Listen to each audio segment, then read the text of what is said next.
Hey there! Welcome to Sounds Like Adventure. It's me, Jack. How you going?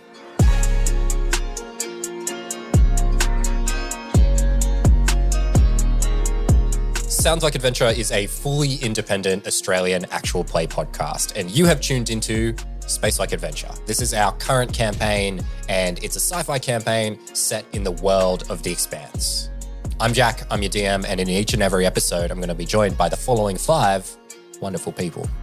Hi, I'm Tess. Hi, she, her, my pronouns. I play Atea. She is a wannabe CEO who has nothing to lose anymore.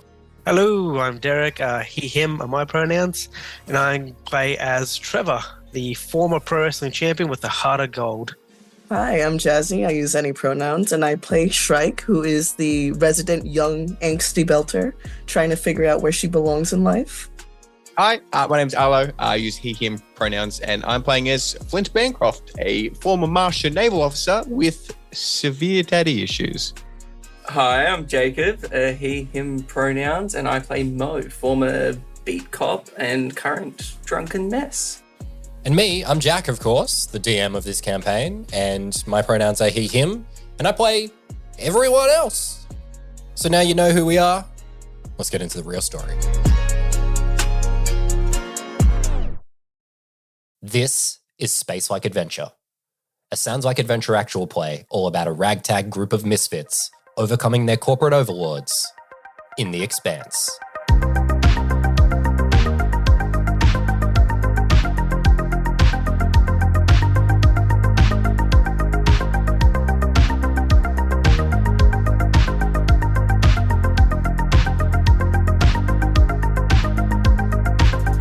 Hey there, we're back. It's another episode of Space Like Adventure. Hey, it's me, Jack. How you going? I've got a really great episode for you today, but before we dive in, I just want to give a quick shout out to our giveaway winners. This past Sunday, we had a very special bonus live stream where 4 winners of our giveaway joined us to play D&D with me and Jacob. We were joined by Damo, Paul, Anthony, and Alex, and it was awesome. Thanks so much for joining us, guys. But hey, let's get into today's episode. So at the end of the last episode, the crew's unhinged plan actually worked. Atea pulled off the seduction, Flint pulled off the cool hitman move and stole the guy's clothes, and Trevor and Mo pulled off a scam where they acted like street performers and endeared themselves so much to the laborers that they just let them aboard. So when we pick things up today, the crew are climbing aboard the Ebenezer Hazard, the ship where the kidnappings have happened. But what will they find when they climb aboard? Let's find out.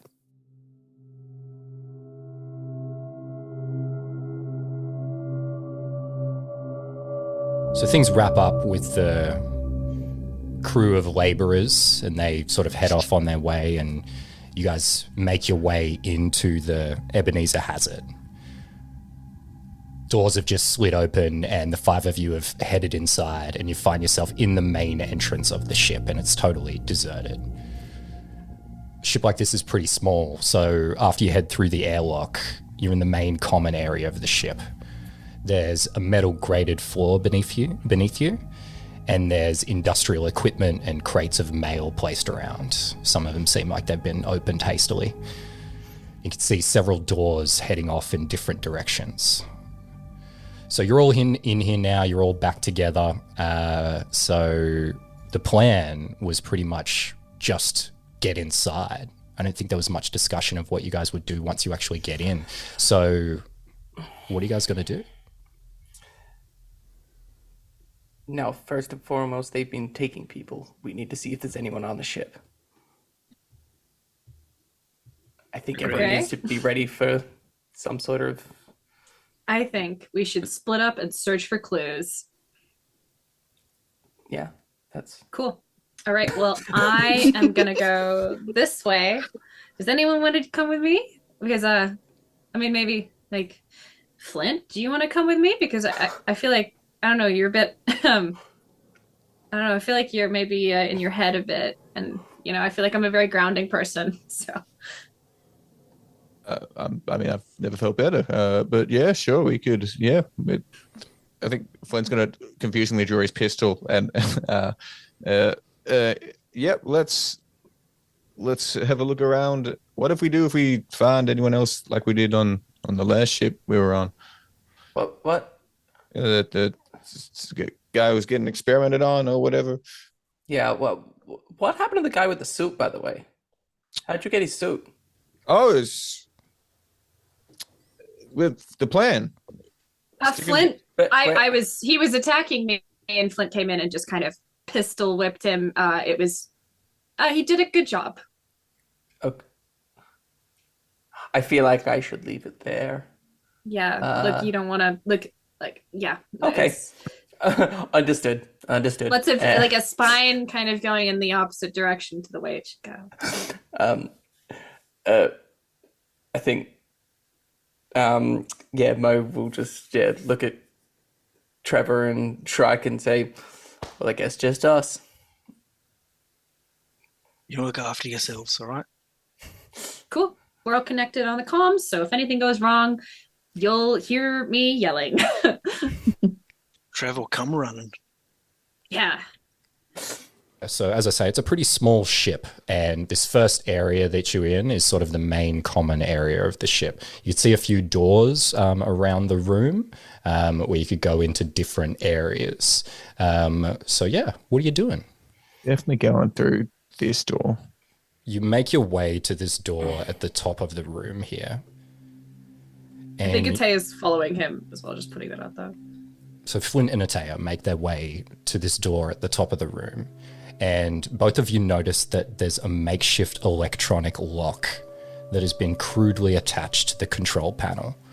Looks like it's overridden the ship's locking system and is blocking the access to the terminal that you'd swipe the card in. Can I try plugging into it to see if I can access it? You could probably give me like a perception test here to see if there's Okay. something like that you could do. I'm going to roll perception. That would be a 16 with 5 stun points. So that's pretty good. That is pretty good. So basically, you take a look closer here, and it looks like it's cobbled together from spare parts, this thing. And you notice that there's a keypad on it with numbers 0 through to 9. And it seems to be waiting for like a 6-digit code. And you're looking for something to plug into, and there's no obvious way to bypass this thing without the code. Okay. Can I click 0, 0, 0, 0, 0? You certainly can. Okay. Do you do that? I do that. I mean, I'll turn to Flint and I'll say, "Hey, so, like, you know, these guys are like truckers, right? Like, there's not a lot of, the way he was speaking to me in the alley, which was deeply uncomfortable. First and foremost, we'll deal with that later. Probably not the smartest bunch, so let's just try 0, 0, 0, 0. Can I do that? Am I allowed to do that? I just want to ask permission before I do that. I'm happy for you to try whatever you like, but you're not wrong. They're not the smartest bunch. So, because I've got Haig's clothes on, I'm going to see if he's got like a little note on him or something that might have a random serial of numbers on it for whatever reason.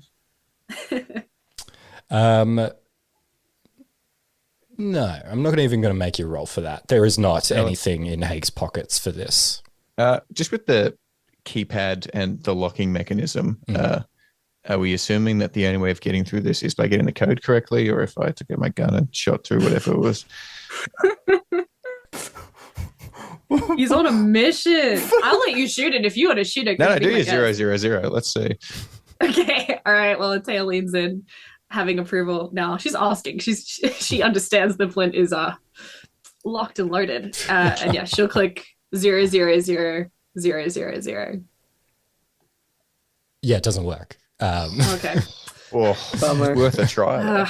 It like She starts flashes going a through red them all. light, and it's like, All right. Do you think this has like a limited, like, is this gonna lock me out? Like, if we just start going through like 1, 1, 1, 1, 1, 2, 2, 2, 2, 2, like, do you think? I think it's like there's like 26,000 different options we could be doing here. There's nothing to hack, is there, Jack? It's just no. It seems like it's like a mechanical piece. Well, what's the plan? The Senior plan is XO? to get Sorry. Shrike's help, but Flint hates that. Flint, you Flint doesn't like going to Shrike for help, but That's it all the time. Shrike, just want your second opinion on something. Got a bit of a lock situation over here. Did you ever form a first opinion or Sorry, Shrike, if you that wouldn't- was if you very wouldn't rude. mind- I'm if you sorry. wouldn't mind. Time is of the essence. Yeah, she'll. Can I move my character? Yeah, I can. She'll walk over. Does she know what's going on? Can she try to figure it out? When you say, does she know what's going on? What do you mean specifically? Like with that is it a door? Yeah, it's a lock. Yeah, it's a lock. Can she just? I'd say that you would probably divine the same information that Ataya does, but without a roll. Essentially, you would just you would just get it. Just be like, yeah, this seems mechanical. Looks like it needs 6 digits to open, and I don't think we're gonna be able to hack this thing. Yeah, she'll relay that onto Flint. She goes, yeah, look, I feel like Ataya's already figured it out. It's not a technological thing. Can we break it? Be my guest. You could try. I mean, Okay. All right. How would you like to try and break it? I've only got one valid option in my head. You're gonna try and shoot it? Yeah, I guess whatever part is centralized to the mechanics, and ask Ataya and Shark to step back a bit. I think Mo's canvassing the rest of the area, by the way, while this is all turning to crap up there. Okay, so you're in a spaceship, right? Small space. And Fantastic. you're going to take your gun, you're going to put it up against like a metal object, and you're just going to shoot it. Just hope for the best. That is the plan. Just putting it out there. So who's nearby as No, this is happening? I'm asking everyone to stand away. Can I am really leaving. Can I really quickly, before he does that, do like an active perception check to see if this is going to trigger like any alarm that I can see, or just anything that might be like, oh, like, yeah, you know, she's business, like she knows security protocols, I guess. Like she would know what that looks like, not how to deal with it, but yeah. Okay. Yep. Yeah, I reckon you can definitely do that. Go ahead. Okay. Just give me a flat perception roll here, and let's see what you get. I'll tell you what you know. Alrighty. I'm on fire tonight. That would be a 15. Okay, cool. So with the 15, I think, yeah, you definitely clock. This doesn't look like the type of ship that has a whole bunch of like alarms all hooked up and types of things like that. It's pretty, just it's a cargo freighter that's used to deliver mail. So I think you feel like it's probably pretty safe in that instance. But I think probably one perception thing that like pops into your mind is like, yeah, like, you know, we dealt with the laborers, we dealt with Haig, but like there might be someone else on the ship. Do we want to start firing off a gun as our first move? That Okay. might pop into your head. Okay. This is good because that transitions into my next thought, which was the noise. If there's a sleeping quarters, Flint wants to get a pillow and make a makeshift silencer for his gun. Oh my god! What? But then that's my thought process is if there is a sleeping quarters, that's probably where someone Flint would has be. turned into an actual Dude, he's John Wick. war criminal. What is Pretty going on? Okay. I That's love the this. that's the front of mind plan. But now that we haven't gone through the rest of the rooms, I think I'd prefer to do that before shooting the lock. So yeah, if you'd like to find a living space of some kind, then yeah, you definitely could go looking through some of these other doors that are around here. Have you like relayed this out to the team that like, hey, I think the plan is let's scout out the rest of the ship and then come back and put a bullet through this mechanical lock here. Yeah, look, I was just thinking maybe there are other people around. So you know what? You're on top of it. I'm letting you lead the charge. You tell me what to do, I'll do it. Trevor's got the engineering focus under intelligence and a toolkit. Could he like pry open or even pull apart the lock? Yeah, we could definitely Upon give that a try. But hearing the shooting of it, I'm like, Yes, that much better sounds like thoughts there, Trev. That's one. for everyone's safety reasons, I think that's a. seems like I like where your seems head's like a smart going. move. Hey, Seems like a think- rational move. Let Trev have a look at the luck, see if he can do something with it. give us a roll on this. Let's see what you get. There's a 14. Okay. So this is a well-made device, despite it being really like makeshift in nature. It's been welded together and made strong. You think it's going to take a very long time to be able to sort this situation out. And you note that the laborers said that they would come back eventually. I wonder, Mo, are you like looking at the lock? Have you had a turn to take a look at the lock? No, not yet. Mo was trying to go down here, but I don't even think Mo's privy to what's going on up there and them trying to shoot a part of the metal ship. Mo was canvassing the room, so he'd gone from one door to the next, down the bottom there. So you're still way down there. Yeah. Okay, great. So are you going to have a look in that room? Yeah, Mo's, I think, still trying to stealthily open doors and check rooms. Okay, great. So you open that door. And inside this cramped room is dominated by like a single computer terminal. There's like a pale blue glow being cast across the cluttered space. There's a logbook on the desk. Handwritten notes are taped haphazardly to the wall. Okay, Mo starts canvassing the notes and the logbooks for mention of the asteroid. Mm-hmm. Perfect. Love that. So you pick up the maintenance book and you notice that there's like a piece of paper that's wedged into a page. And you open up the book to that page and it falls open to today's date. And you notice that the piece of paper that was being used as a bookmark is like the right side of an envelope that has been ripped. And it has the numbers 14 written across it. Okay. Mo doesn't know about the lock yet. So I think Mo just notes that 14 and goes, okay, and then starts flipping through the book for mention of the asteroid, or stops the asteroid, and like some of the notes on the wall for anything that, in sparks of, they've been kidnapping people as far as we know and as far as we're concerned. So that's Mo's first point of protocol is, hey, do we need to be looking out for people on this ship? Great. So first thing, the notes. You don't find any reference to anything about the asteroid in the logbook, but you find a crumpled sticky note near the computer, and you find some coordinates written on it. And considering that you just met with Julie and found out about the asteroid, 532 Herculina, you would definitely recognize that these are the coordinates that are on this crumpled up note here. Okay, Mo would pocket that note, post-it note for one, just so that he's got direct coordinates at hand, and for evidence in general. And I think if that's, can I canvass the room in general for anything else that I think is there? You said there was a terminal in this room. Mm-hmm. You want to look at the terminal? Yeah, can I have a look at the terminal and see if there's any logs or anything for, you know what I mean? Especially logs for the dates of Dr. Matteo and the other doctor as well. Yes, you're looking at the terminal. So it doesn't seem to be connected to a network.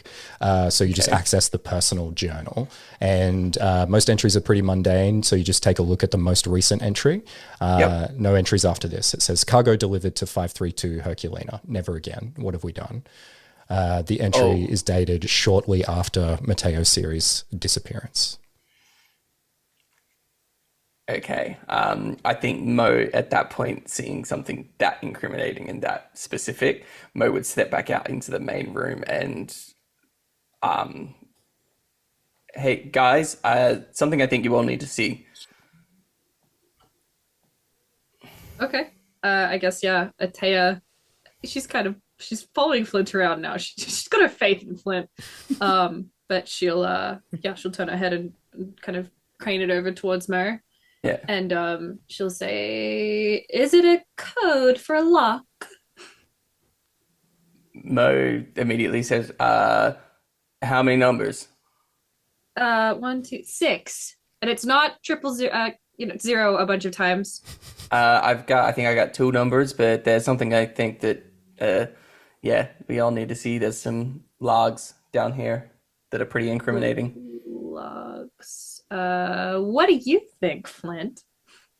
I like the image that Trevor's crowbarring this as Flint's just holding his gun at the lock as he's turning around.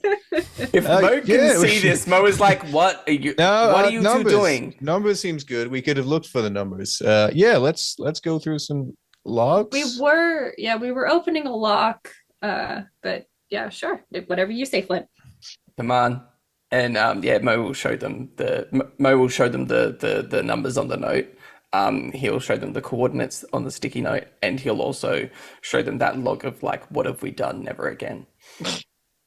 And so the real gravity of these guys definitely were taking cargo to the asteroid, which I think we all know what that means. I think we need to be. They did say never again, though, so there might not be anyone on this ship. Well, I mean, we should probably figure out what's behind this locked door if we have a confirmation that the cargo was maybe not cargo and was maybe, Well, people. I mean, this was on these numbers are on an envelope, and which is ripped, so the rest of it might be around here somewhere. So everyone eyes out. Okay. And Mo is gonna go up the top and to the only other room. Yeah, it's that last room. Yeah, that no one's been in. Yeah, great. So go ahead, open the door. Oh, look, another door. It's like a small airlock here is what it is. Oh, okay. So you open the next door and you enter the ship's main cargo bay.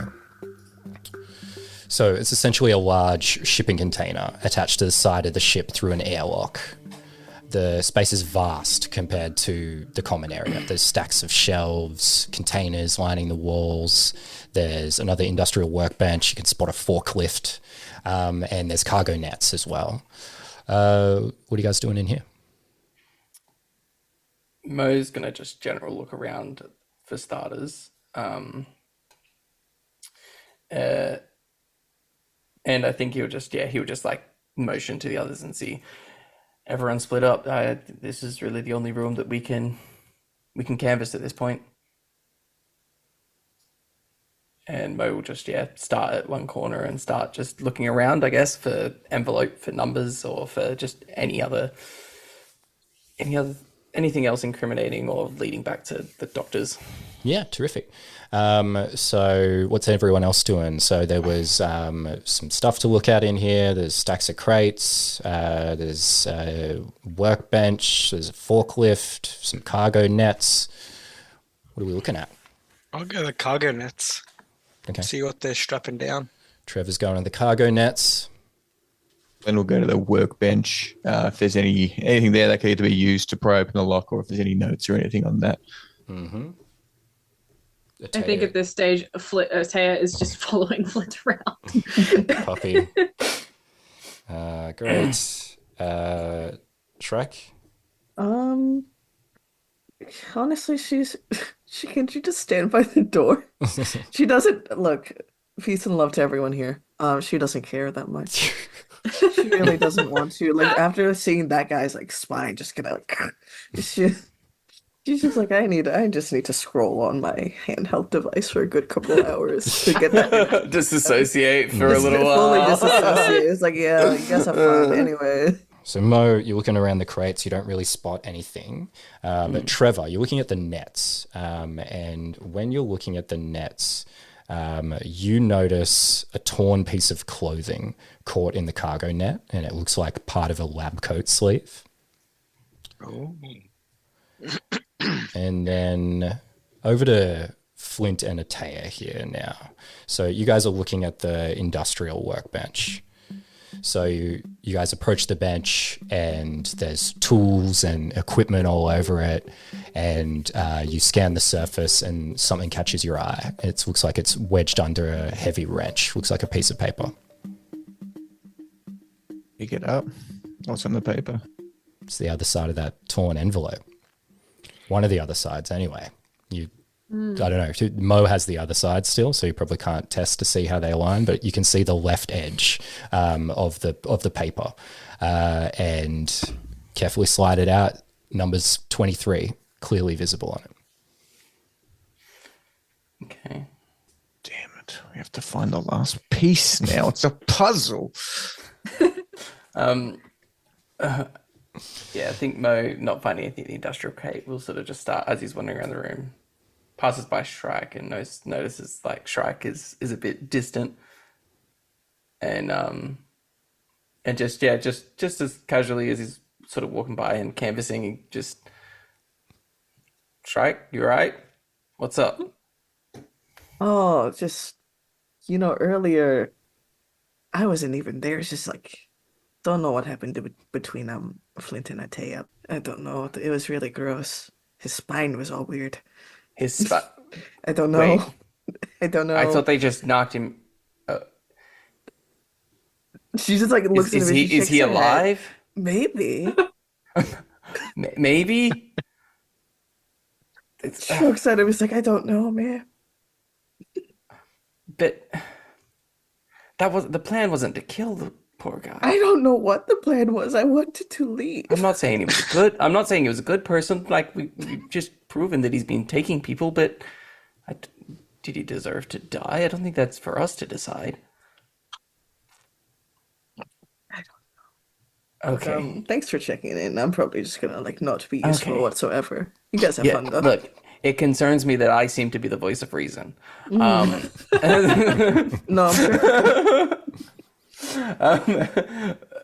No, just look, I've been around death. If you need to talk, I'm here. Do you want to talk? It sounds like you're hesitating a little bit. Are you comfortable with that? Do I like to talk? No, but I'm here for it. I know grief is hard, and I mean, I had no connection to him. I feel like I just got a couple more hours on this. I'll forget about it. She just shows him the hangout device. Just keeps scrolling. It doesn't stop. Most strolls away with like kids these days. She does a little cutesy waves like, see ya. Bye. Mo has never felt so old. Great. So yeah, you've probably found all you can find in this room. Looks like one last place to look. Awkward. Yeah, we didn't actually look in the main room, did we? We didn't look in the first room that we were in.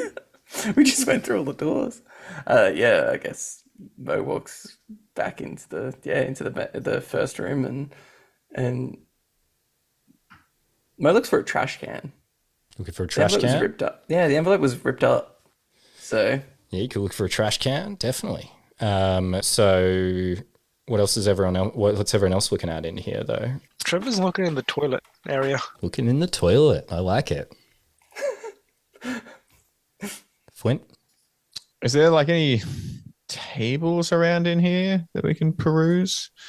It's not tables. It's just there's another workbench over there that you could look at, but there's also it looks like, I guess you see things on top of the mail crates. Okay. And one of the mail crates looked like it was open. Ooh. Oh, let's sticky beak in the mail crate. That sounds fun. Okay, great. So we got Mo's looking for a trash can. And Trevor's looking in the toilet. In the toilet?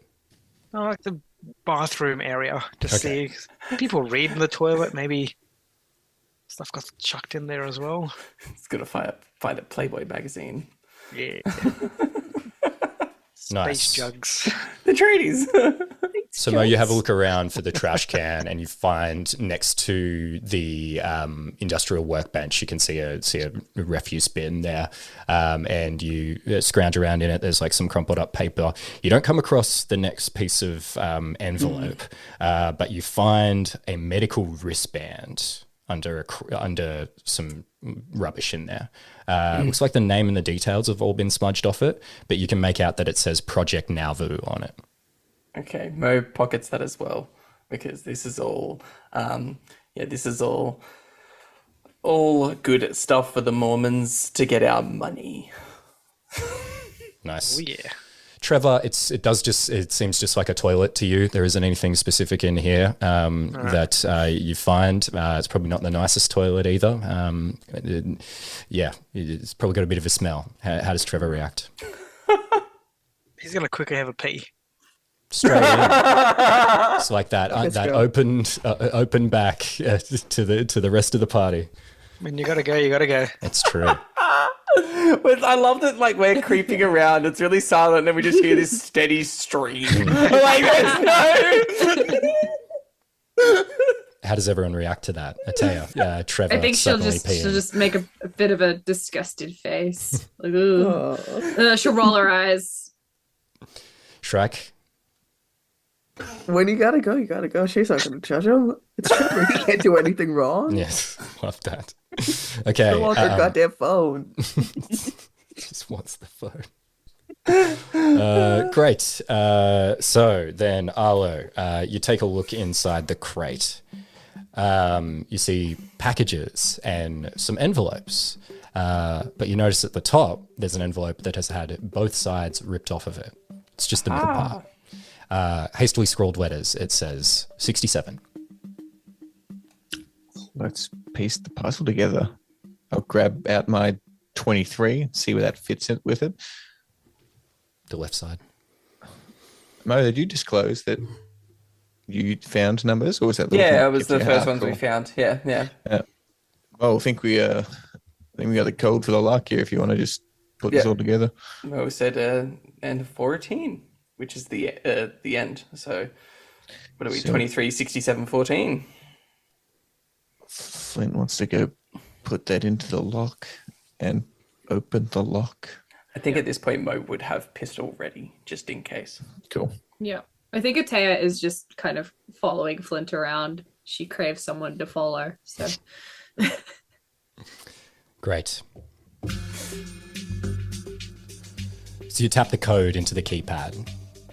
The lock makes a hissing sound and it drops off the door, hitting the ground with a metallic clang. Then the actual panel itself chimes to life and makes a rebooting sound. Then the door hisses and opens. And lying before you, in the fetal position, is a large woman. And she seems to be sobbing. She's saying, "I won't go. No, I won't go." And that's where we're going to end it for this week. We're out. We're doing it again. Damn you! Another cliffhanger. Back-to-back cliffhangers. Every time. Sorry to do it to you again, but hey, you got to have a cliffhanger. You got to do it. And hey, to find out who that sobbing person is in the cockpit, you'll just have to tune into the very next episode of Sounds Like Adventure. And to make sure you don't miss that episode, head over to the podcast app that you're listening to this on and press subscribe, follow the show. It's all free. But hey, with all that in mind, I'll catch you in the next episode of Sounds Like Adventure.